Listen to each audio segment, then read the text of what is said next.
Hi, I'm Joyce, and I foster puppies for the Lions Foundation of Canada Dog Guides. I foster puppies, and I also foster a breeding dog.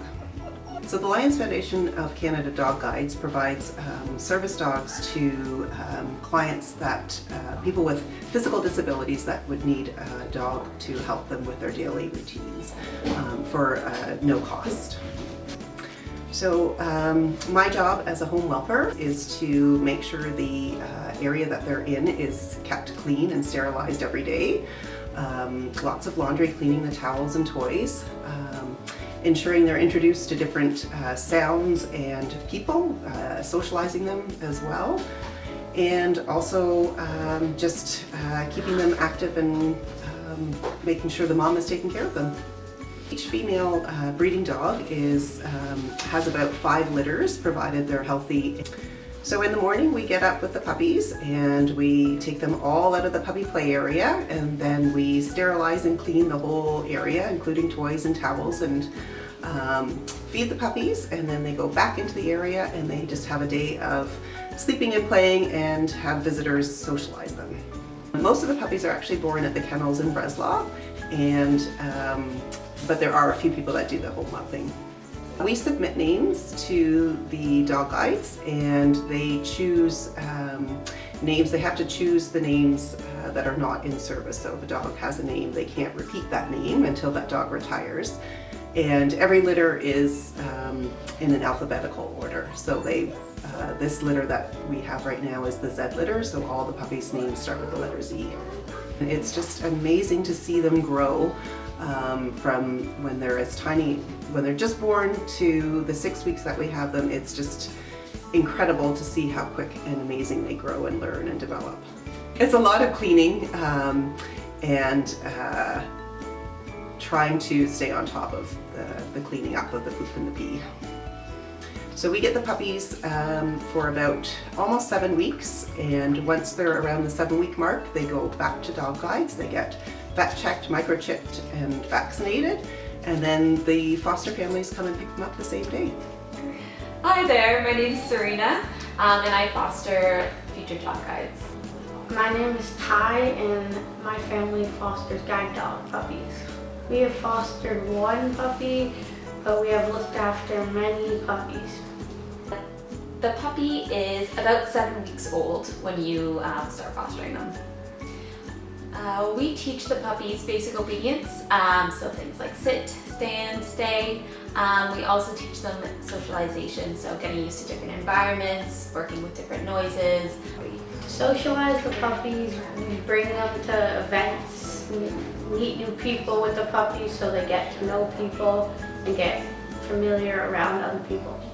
We try to get them into any environment that they might encounter as a working dog, listening to lots of different sounds going on, but knowing not to have to look at everything that's happening and not reacting to everything. We generally try to bring them to as many places as we can. We take the dogs to many of our sports that we play and shopping. We foster the puppies for about 1 year. I believe it's actually about 10 to 14 months, but it can change depending on how many puppies there are and how many dogs are in training. The hardest part about fostering is when you first get them, because they're pretty crazy when they're little puppies, and giving them back is pretty hard too. The hardest thing about fostering is probably the recall process. Going in and dropping the dog off. There's challenges throughout fostering, especially if a puppy is struggling with something, that itself is hard and can be very frustrating sometimes, depending on what the issue is. But those, I find,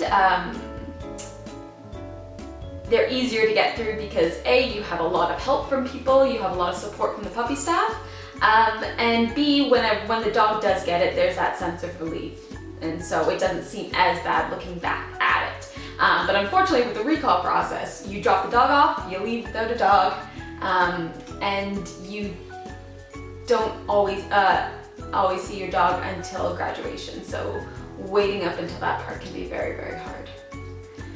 as a foster parent, we do not pay for any food or vet expenses. We also don't pay for a crate, their jacket, their halty. However, we do have to pay for their leash, their collar, any toys, and any extra accessories that we want to buy for them. It costs $25,000 to raise and train a one dog guide, and that includes all their vet bills for their first year, all the food. It also includes the expenses to bring the client into the facility. Dog Guides gets their funding all through fundraising. They fundraise themselves. Pet Value does a huge walk for dog guides every year, which raises a lot of money. There are currently 3 different Lions clubs that have been created specifically to fundraise for dog guides, but everything that they get is through donations. There's lots of different ways to get involved. You can babysit foster puppies or dog guides in training. You can foster one. You can volunteer within the building itself, so taking the dogs on walks. You can fundraise for dog guides, or you can even just go in there and talk to someone and learn about what Dog Guides does and be able to spread that information throughout your community. My favorite part about fostering is being with puppies. The other part is the social aspect, so talking to other fosters about any issues that come up, or any challenges or any successes with the dogs. It's a lot of fun being able to talk about everything that you're doing with the dog with somebody else who's doing the exact same thing. I would definitely recommend fostering to other people. It's a great way to give back to the community, but in a way that's kind of fun. But it also, there's a huge social aspect to fostering. You meet a lot of different people. You learn a lot about different disabilities, and it's just a great way to be part of the community. So when the puppy gets recalled, the trainers take a look at them. They take them for walks. They work on some kennel manners with the dog, and they start to determine what program they might be best suited for. And sometimes they might get chosen for breeding.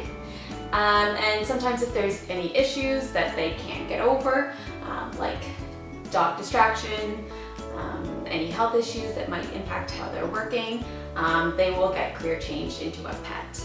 After that, the dogs will learn all the other commands that they need to know for their program, and then they'll get matched with a client. Well, hi, my name is Angela Benzavania, and I'm an instructor in the Hearing Dog program. Here at Dog Guides Canada, we train 7 different types of dogs. We train dogs for Canine Vision Canada, which trains dogs for people who are blind or visually impaired. We have service dogs for people who have physical or medical disabilities. We have seizure response dogs for people who have epilepsy. We have diabetic alert dogs for people who have type 1 diabetes and are hypoglycemic unaware. We have autism assistance dogs for children who are on the autism spectrum. And we have hearing dogs who are trained for people who are deaf or hard of hearing. My name is Amanda Forrest. I'm an apprentice instructor in the service dog program. Every full instructor trains a string of 8 dogs at one time. Usually they'll train 2 different strings a year, so around 16 dogs is what a full instructor will produce. Apprentices make their way up to that number, so they'll start with 1 dog, then they'll go to 3 dogs, then they'll go to 4, etc. until they get up to 8 dogs. It takes about 4 to 6 months to train most dogs for most programs. Of course, some dogs take a little quicker, some dogs might take a little longer. A day of training is very busy. We come in at 8 a.m. We feed the dogs. They're always excited to see us because it's their trainers and it's food. So it's a very exciting thing to see in the morning. After they're fed, we will take our dogs out of the kennel and bring them into our training room. We have all of our crates and tie downs set up for them so they can come hang out outside of the kennel during the day. And then Throughout the day, we'll do different kinds of training sessions with them, depending on what we're working on at that time. And we do short, positive sessions, so never really longer than a couple minutes. Keep it super positive, they get rewarded for it, they go back to their crate, we take the next dog out, we work with them, and we just kind of cycle through all day. We'll also go on walks outside when it's nicer out, and we'll take them on outings again to grocery stores and malls and stuff like that, stuff that they're going to be doing with their clients. The breeds that are mostly used for most of the programs are a lot of Labrador Retrievers. We do some Golden Retrievers. The programs also use standard poodles that are usually reserved for those who have allergies or allergies in their direct home. In the some of the programs we use smaller sized dogs and sometimes mini poodles. Depending on the programs, some dogs are better than others. It's not really a breed thing, it's more about size. So for example, our miniature poodles are great for hearing because the dog does have to make physical contact with the person. Whereas our autism program, because they provide that anchor for the child, they need bigger, stronger dogs. So the size is more what we take into consideration than specific breed, unless it's for somebody with allergies. There's a lot of things that are so great about this job. It's really hard to kind of signal one out, but definitely two I can whittle down to is I love training new skills in a dog. When a dog starts to learn a new thing, it's very rewarding. You kind of see that light bulb moment go off. And the other part is the follow-up. So we'll go and visit the dog out in the field after it's graduated the client to make sure that everything's going well. I think the most challenging part of the job is when everything doesn't flow perfectly, and we have to work with the client through that and with the dog through that and try and get everybody on the right track. When our dogs start coming to the end of their training, we start looking at our waiting list for our clients, and we start matching our dogs based on qualities that they have and needs of clients that we have on our list. So a really laid-back dog will match with a more laid-back client, vice versa is true as well. We really want to make it the most cohesive match and the most well-working team going forward. That process takes about a couple weeks, and then we work with them for about a month more, specifically training them for that person. That person is then invited to Oakville, to our school, where they'll train for anywhere from 10 days in our autism and support program to 3 weeks for our other programs, 2.5 weeks for hearing, and learn everything A to Z on how to care for a dog, and then specifically how to care for a service dog. And in that time, they'll bond with their dog, they'll learn, again, how to use their skills. After those 3 weeks, they'll graduate, they'll go home with their dog, and basically then their dog will work with them as a working dog guide team until they retire later on in their life. I'm Anna, and I have a service dog named Tess. She's the dog guide, and I have her for about 6 years. As far as I know, I had to complete application, as well as my doctor had to complete physical form, which were sent to the dog guides. And one of the head trainers visiting me in the house and checking if the home is suitable for the dog guide, or we had to have backyard fenced, making sure the environment is proper for the dog. After the acceptance, I spent 4 weeks in the program, so I had to live in the Lions Foundation in Oakville, and there we started to, actually they were teaching us how to work with the dog.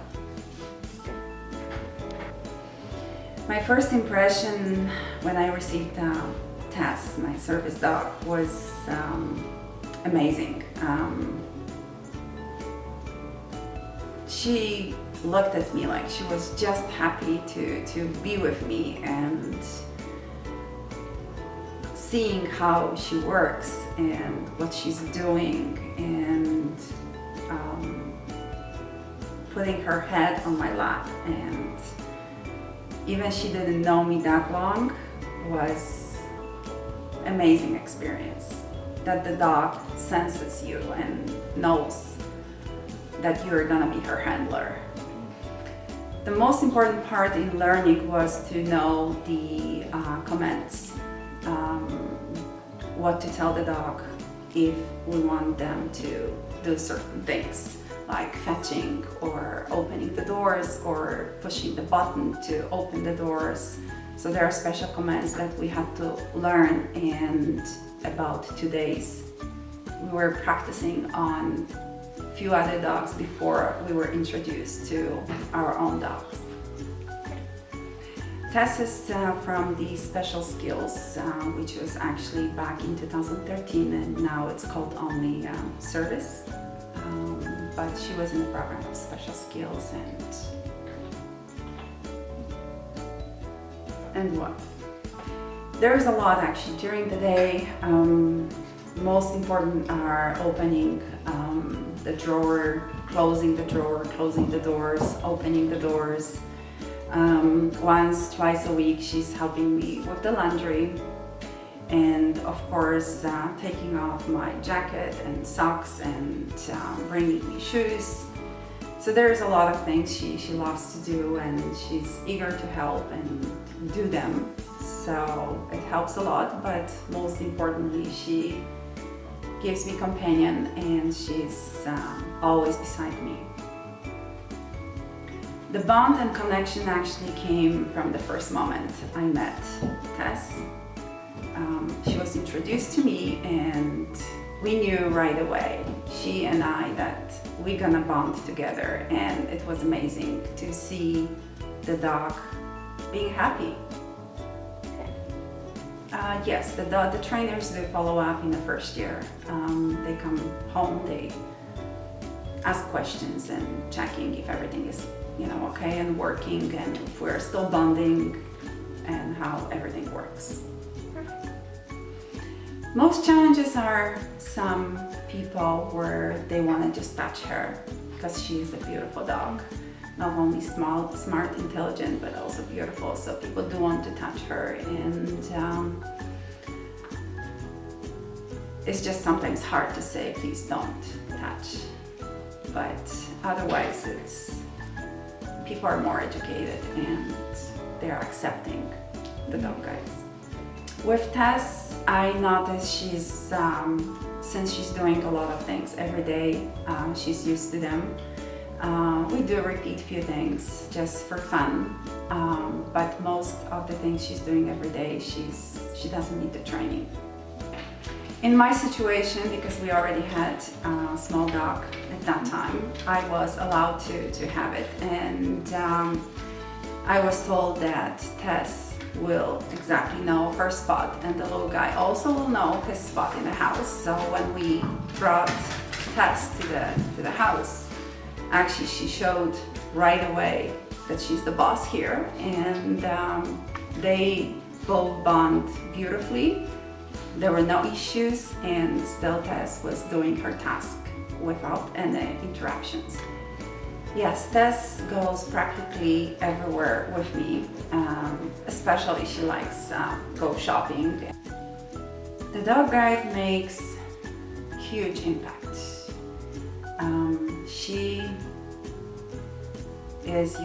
She's my companion, she is my support, she gives me independence, and most of all, she's a lifesaver. So, with the situation I've been to, with the physical challenges, depression, she's amazing.